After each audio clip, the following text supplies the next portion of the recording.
Hi, it's Rachel here from Nutrition. It's my last video of the year, and I thought it would be a most appropriate time to come on and have a little chat about how to avoid burnout, specifically over the festive season. So this is a quite shortened version of my burnout talks that I've been giving to businesses and corporates over the last since the summer basically, and that's like a half an hour session, and that in itself is a condensed version of the book that I'm hoping to publish next year. So I gave this short talk a couple of weeks ago to the Professional Business Network in Liverpool, and it was quite well received. So I thought, let me share it with you. So you've got some nice survival tips to get you through the festive season. So just a reminder then, in terms of why I'm talking to you about it specifically. So as you know, I'm a nutritionist and functional medicine practitioner, and I specialise specifically in stress and mental health. So what qualifies me to talk about burnout? Personal experience. So I've been there and got the t-shirt. It was actually coming out of the back end of my own burnout experience that I really discovered how effective a natural approach could be. And that's why I felt so inspired to quit corporate and retrain. So now I run my own clinic, as you know, Nutrition, and I really specialise in helping tired and wired professionals, predominantly women, to combat fatigue and rebalance their mood naturally. So stress, hormones, and gut imbalances are often at the heart of any disruption in energy and mood. And as I've mentioned there already, I'm writing a book about burnout and how to tackle that fatigue and emotional overwhelm naturally. And yes, that'll be out next year. So I'm sure I'll be talking about that a lot more in 2022. So let's get stuck into it then in terms of burnout and what it is.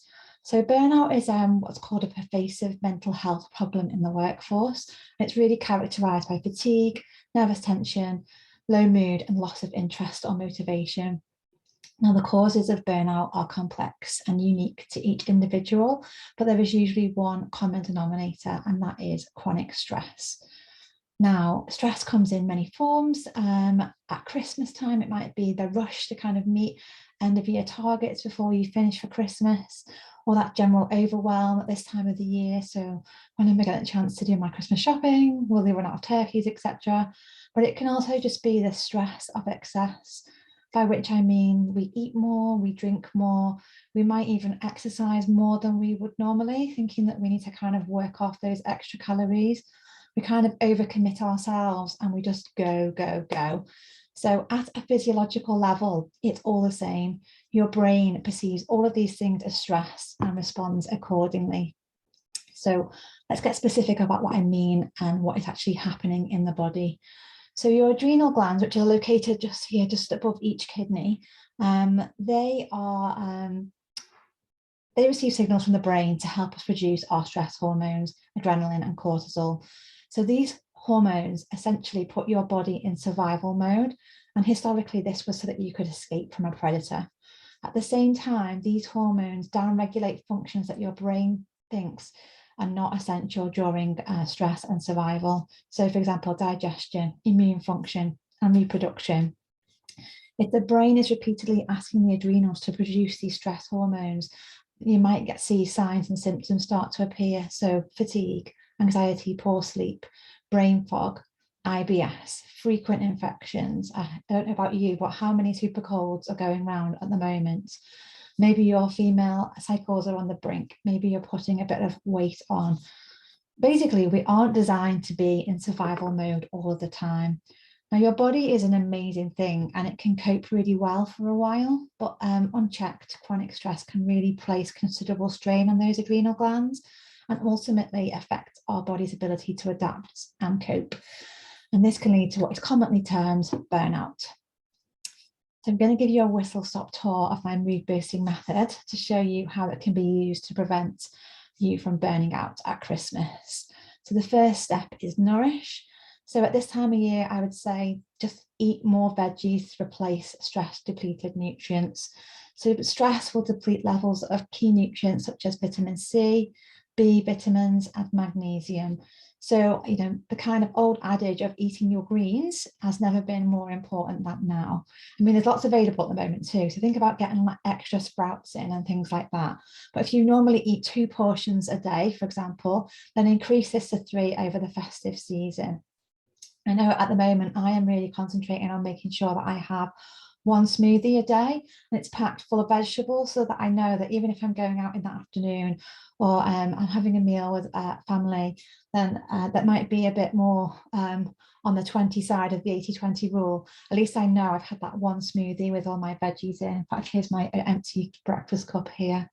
But if you are someone who is really struggling and just want to say, you said to me, Rachel, I'm just not going to be able to eat that many vegetables at the moment every day, then maybe consider using something like a super green powder just to kind of get some of those nutrients in. So I've got a couple of different brands here, the Natura blend or the Golden Greens blend.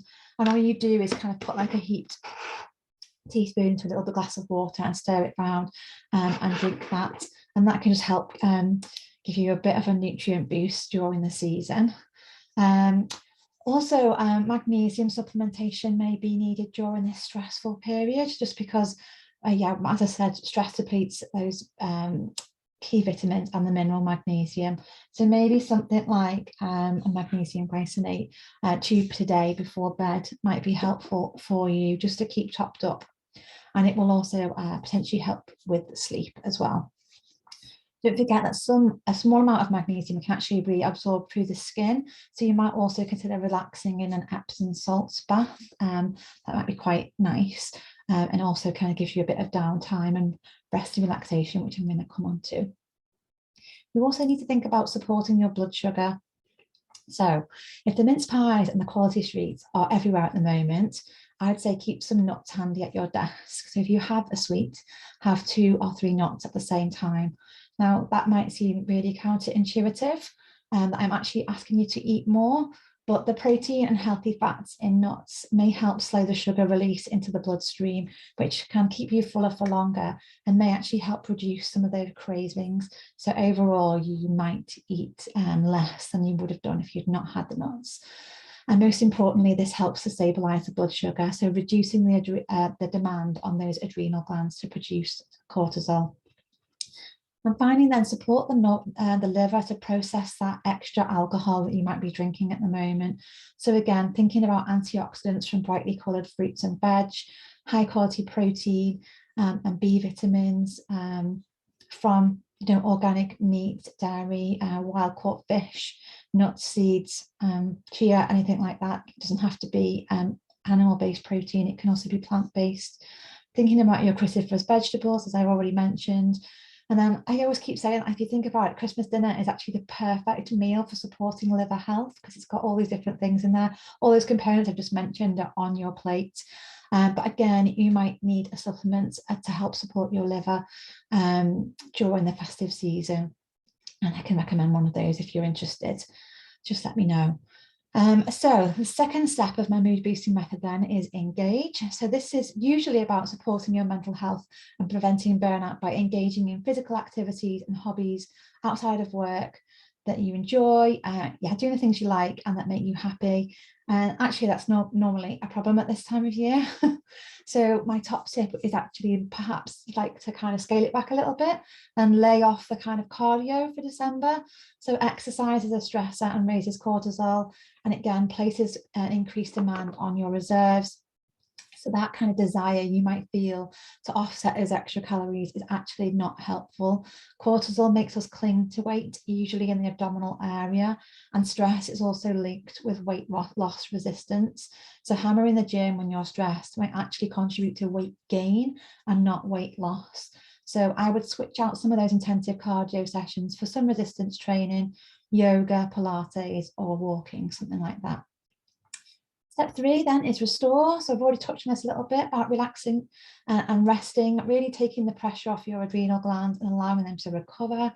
So thinking about managing stress. So at Christmas, stress is unavoidable. So we just need to think about offsetting wherever possible, finding a little nugget of time in your day for a bit of me time and just to kind of take a breath. Take my 1 minute breath challenge. So this literally just involves taking 6 deep breaths from the abdomen, in for the count of 5 and out for the count of 5. And by the time you've done that 6 times, you will have been breathing quite mindfully and consciously for a minute. And you might find that actually you want to do a bit more of that if it's helpful for you. And then finally, also thinking about sleep. So sleep is a real priority at this time of year, because that's when all the resting and repair happens in the body. So make sure you are getting enough sleep. Create that cozy environment in the bedroom. Make sure it's nice and warm and dark and really kind of conducive for sleep. Maybe think about some essential oils that might help you relax.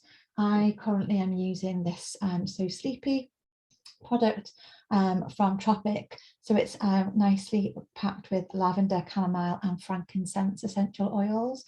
So that doesn't that just sound Christmassy in itself? So yeah, I can highly recommend that to help with sleep. And then finally my final step is in my mood boosting method is reframe. So this step is all about identifying limiting beliefs that may be holding you back and catching and reframing any negative thought patterns. So let's just change the narrative in our heads. Consider all the things that you're telling yourself you have to do or you have to be at this time of year, and remind yourselves that you don't have to be anyone other than yourself, and you don't have to do everything. What you've done is enough, and who you are is enough. Okay, so that concludes my short but sweet session on burnout and how to prevent it over the festive period. Thank you so much for listening. If anyone's interested in some of the products I recommended, or just finding out a bit more about what might be helpful, then just pop me a DM and I can send you a cart with some of the products in, and you can just click and buy that straight away. So that might be helpful for you. And if I don't see you or speak to you before, then I'd just like to wish you a Merry Christmas and a healthy New Year. Okay, take care. Bye-bye.